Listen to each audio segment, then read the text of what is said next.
Welcome all of you on nursing notes by DS YouTube channel.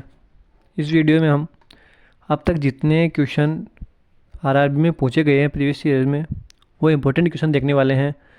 ये सभी question आपके लिए हेल्पफुल होंगे आरआरबी 2024 के लिए, क्योंकि ये सभी क्वेश्चन पहले एग्जाम्स में पूछे जा चुके हैं और ये इंपॉर्टेंट क्वेश्चन हैं जो मैं आपके साथ शेयर कर रहा हूँ। फर्स्ट क्वेश्चन देखते हैं। फर्स्ट क्वेश्चन है the permanent stopping of menstrual cycle in women is called. Women's में मेंस्ट्रुअल साइकिल का परमानेंट बंद हो जाना क्या कहलाता है। क्वेश्चन में पूछा है कि permanent stopping of menstrual cycle in women is called. तो ऑप्शन है मीनोपॉज, मेनार्की, डिस्मेनोरिया, एबनोरिया। तो इसका राइट आंसर होगा menopause. Option A is right. Menopause की कंडीशन में मेंस्ट्रुअल साइकिल परमानेंट स्टॉप हो जाती है। यहाँ इसका डिस्क्रिप्शन देखते हैं। एबनोरिया, एबनोरिया का मीन्स होता है absence of menstrual cycle. Menstrual cycle का एब्सेंस होना एबनोरिया कहलाता है। इसके बाद हम देखते हैं मेनोरिया, नॉर्मल मेंस्ट्रुअल फ्लो को हम कहते हैं menorrhea. Dysmenorrhea, painful menstrual period.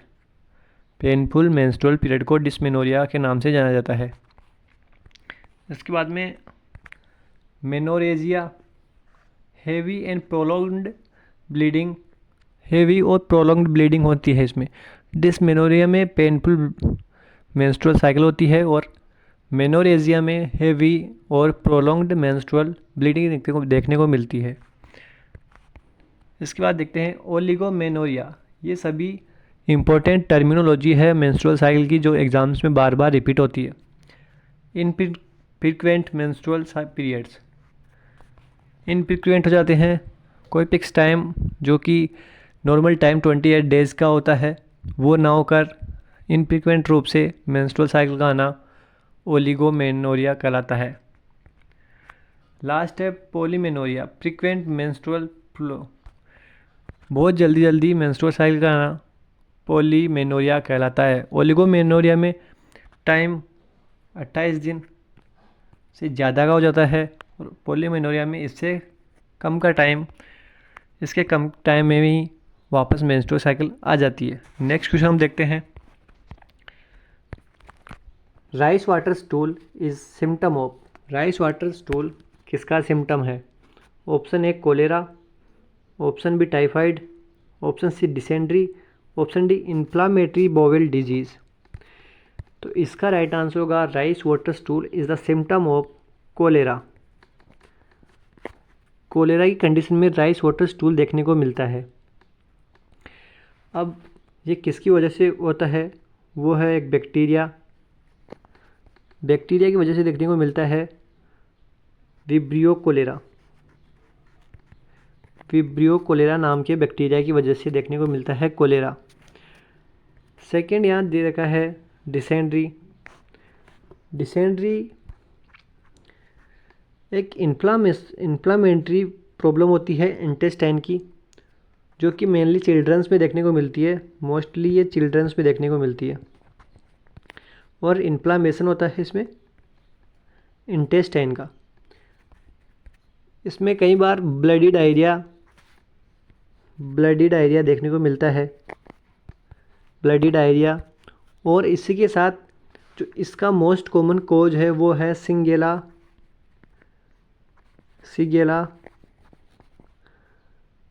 Bacteria. सिगेला bacteria की वजह से मोस्ट कॉमन ये देखने को मिलता है। सिगेला बैक्टीरिया की मोस्ट कॉमन वजह होती है। इसके अलावा अमीबा पैरासाइट हो सकता है। और ये इसके स्प्रेड होने का किस तरह स्प्रेड होता है, contaminated water and food. Method of transmission, इसका मोड ऑफ ट्रांसमिशन होता है कंटामिनेटेड फूड और वाटर की वजह से ये एक से दूसरे में फैलता है। हम देखते हैं ये यहाँ दे रखा है टाइफाइड, तो इसकी वजह है साल्मोनेला टाइफी। ये भी एक बैक्टीरियल डिजीज़ है। साल्मोनेला टाइफी इसका पॉजिटिव एजेंट होता है टाइफाइड का। नेक्स्ट, तो इसका राइट आंसर हो गया option A cholera. Next question देखते हैं। Which of the following test is use to detect typhoid fever. जो साल्मोनेला टाइफी की वजह से जो टाइफाइड फीवर होता है उसको हम डिटेक्ट करने के लिए कौन सा टेस्ट यूज़ लेते हैं। तो हम उसको डिटेक्ट करने के लिए वीडीआरएल टेस्ट यूज़ लेते हैं साल्मोनेला टाइफाइड फीवर को डिटेक्ट करने के लिए। इसके बाद में नेक्स्ट क्वेश्चन देखते हैं, साइको एनालिटिकल थेरेपी जो कि एक बिहेवियरल थेरेपी है वो किसने डेवलप की थी। Option A Sigmund Freud, option B Jacobson, option C Franklin, option D Aristotle. तो इसका राइट आंसर होगा A Sigmund Freud. Sigmund Freud ने साइको एनालिटिकल थ्योरी दी थी जो कि एक बिहेवियरल थेरेपी है। नेक्स्ट क्वेश्चन हम देखते हैं, what is the dyspnoea. Dyspnoea क्या होता है। Option A pain, option B shortness of breath, option C swelling, option D bleeding. इसका राइट आंसर होगा option B shortness of breath. इसमें ब्रीथिंग एब्नॉर्मलिटी देखने को मिलती है, शॉर्टनेस देखने को मिलती है, नॉर्मल कंडीशन से कम ब्रीथिंग काउंटिंग देखने को मिलती है, रेट और रिदम कमज़ोर हो जाती है ऐसे पेशेंट में। इसके अलावा और भी टर्मिनोलॉजी टेकीपनिया जिसमें नॉर्मल से ज़्यादा ब्रीथिंग देखने को मिलती है, ब्रेडीपनिया जिसमें नॉर्मल से कम ब्रीथिंग देखने को मिलती है। इसके अलावा कुस्मोल रेस्पिरेशन जिसमें डीप और रैपिड ब्रीथिंग देखने को मिलती है, कुस्मोल रेस्पिरेशन।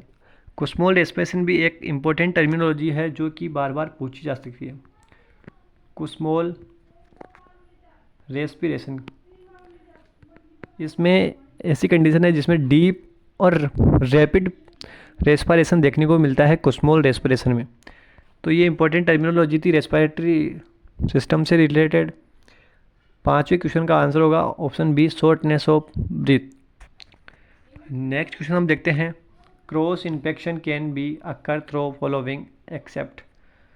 इनमें से क्रॉस इन्फेक्शन किसके थ्रू नहीं फैल सकता। हमें एक्सेप्ट बताना है, पूरा क्वेश्चन ध्यान से पढ़ना है। Except option A fomites, option B autoclaving, option C contaminated food and drinks, option D insects. Fomites का मतलब है जो भी कोई इन्फेक्टेड पर्सन होता है उसके द्वारा यूज़ ली गई जितने भी आर्टिकल्स होते हैं, आइटम्स होते हैं, उनको हम फोमाइट्स कहते हैं।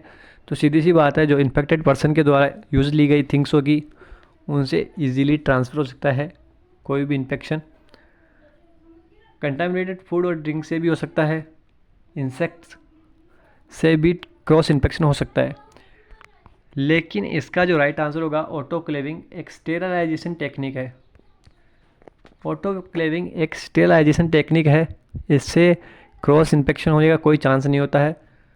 ये एक मॉइस्ट हीट स्टेरलाइजेशन की प्रोसेस है। इस पर 121 डिग्री सेल्सियस टेम्परेचर 15 मिनट और 15 LBS प्रेशर रखा जाता है और फिर इसमें स्टेरलाइज किया जाता है आर्टिकल्स को।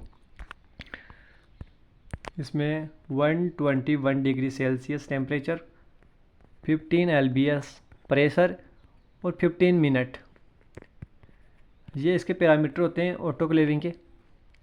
और इम्पॉर्टेंट है, ये भी एग्ज़ाम में पूछा जाता है कि इसकी क्या टेम्परेचर रहता है, कितना टाइम रहता है और कितना प्रेशर रहता है ऑटोक्लेविंग का। नेक्स्ट क्वेश्चन हम देखते हैं, pharmacodynamic involve the study of following except. किसको छोड़कर फार्मेकोडायनेमिक से रिलेटेड सभी सही है, एक को छोड़कर कौन सा वो है जो इससे रिलेटेड नहीं है, फार्मेकोडायनेमिक से रिलेटेड कौन सा नहीं है। Option A biological and therapeutic effect of drug, option B absorption and distribution of drug, option C mechanism of drug action, option D drug interaction. Pharmacology में हमने दो टर्म पढ़ी थी, फार्मेकोडायनेमिक्स एंड फार्मेकोकाइनेटिक्स, काइनेटिक्स और dynamic. तो यहाँ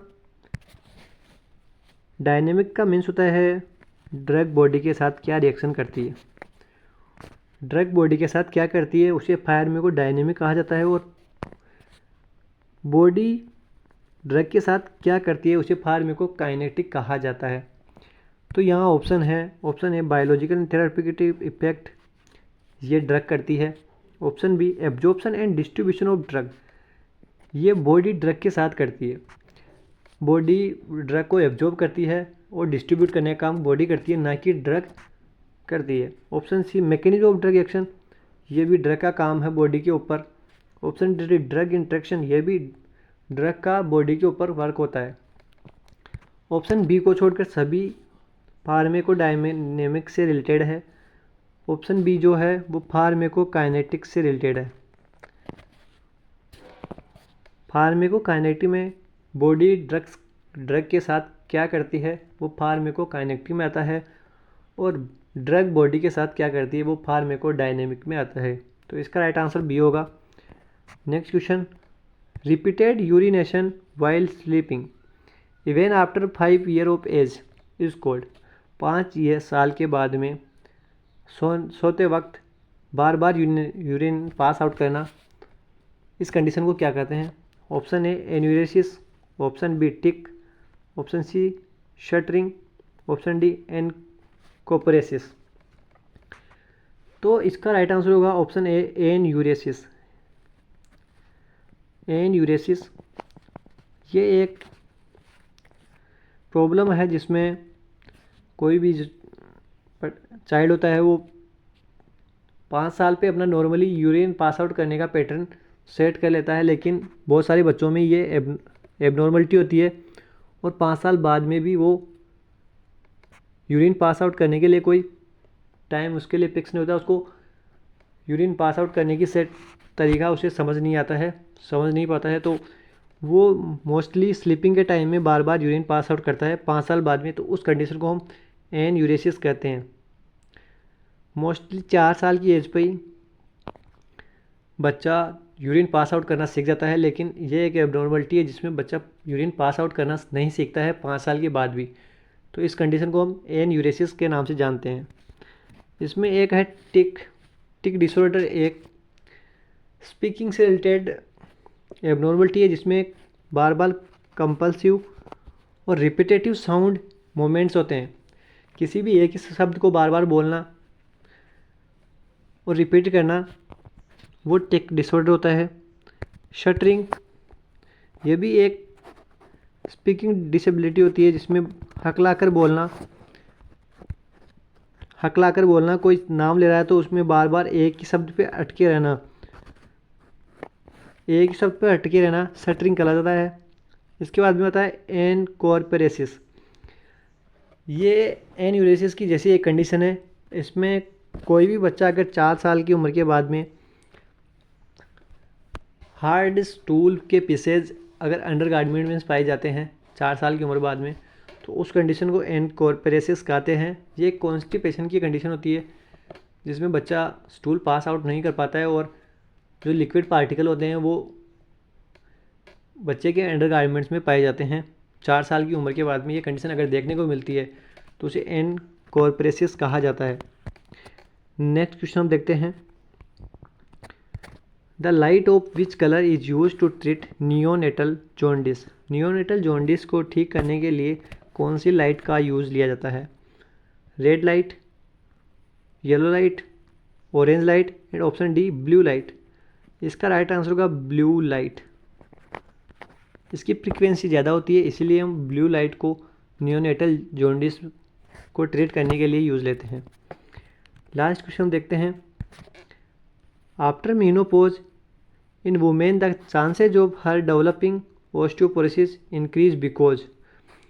menopause के बाद में वुमेन्स में ऑस्टियोपोरोसिस की कंडीशन ज़्यादातर देखने को मिलती है, ऐसा क्यों। ऑप्शन ए है decrease in estrogen level, option B है increase in estrogen level, option C है decrease in LH level, option D है डिक्रीज इन एपएसएस लेवल। तो इसका मोस्ट कॉमन कॉज है increase in estrogen level. Estrogen level का बढ़ना सबसे मुख्य कारण होता है मीनोपॉज के बाद में ऑस्टियोपोरोसिस की कंडीशन का। Option B is right. Thank you for watching video. अगर आपको वीडियो अच्छा लगे तो चैनल को सब्सक्राइब करें, और अगर आपको ऐसी और वीडियो आरआरबी के प्रीवियस पेपर से रिलेटेड चाहिए तो कमेंट करें।